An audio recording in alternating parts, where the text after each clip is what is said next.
ਹਾਂਜੀ ਸਤਿ ਸ਼੍ਰੀ ਅਕਾਲ ਜੀ। ਆਹ ਕੁਐਸਚਨ ਭਾਜੀ ਫਿਰ ਜਿਵੇਂ ਨਾ ਮੈਂ ਕੁਐਸਚਨ ਵਾ ਸਪੈਸੀਫਿਕ ਨਹੀਂ ਆਉਂਦੇ ਵੀ ਹੁਣ ਡਿਸਪੈਚ ਵਾਸਤੇ ਐਪ।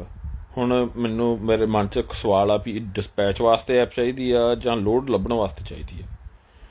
ਹੁਣ ਜੇ ਤੇ ਡਿਸਪੈਚ ਵਾਸਤੇ ਚਾਹੀਦੀ ਆ ਉਹ TMS ਆ। ਜੇ ਤੇ ਹੁਣ ਇੱਕ ਦੋ ਟਰੱਕ ਆ 5-6 ਟਰੱਕਾਂ ਤੱਕ truckstop.com ਵਾਲੇ ਉਹਨਾਂ ਦੇ ਹੈਗੀ ਆ TMS ਵੀ। ਉੱਥੇ ਆਪਾਂ ਲੋਡ ਵਗੈਰਾ ਪਾਈ ਜਾਣੇ, ਉਹ ਡਰਾਈਵਰਾਂ ਦੀ ਪੇ ਵਗੈਰਾ ਉਹਦੇ 'ਚ ਸਾਰਾ ਕੁਛ ਸੈੱਟ ਕਰ ਦੇਣਾ, ਮੀਲਾਂ ਮੂਲਾਂ ਕੱਢੀ ਜਾਂਦੇ ਉਹ ਆਪੇ ਸਾਫਟਵੇਅਰ।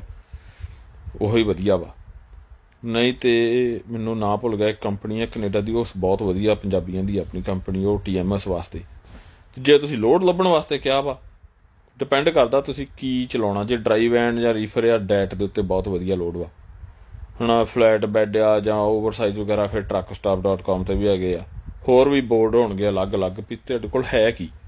ਮਿੱਟੀ ਵਾਲੇ ਆ, ਬ੍ਰੋਕਰ ਆ।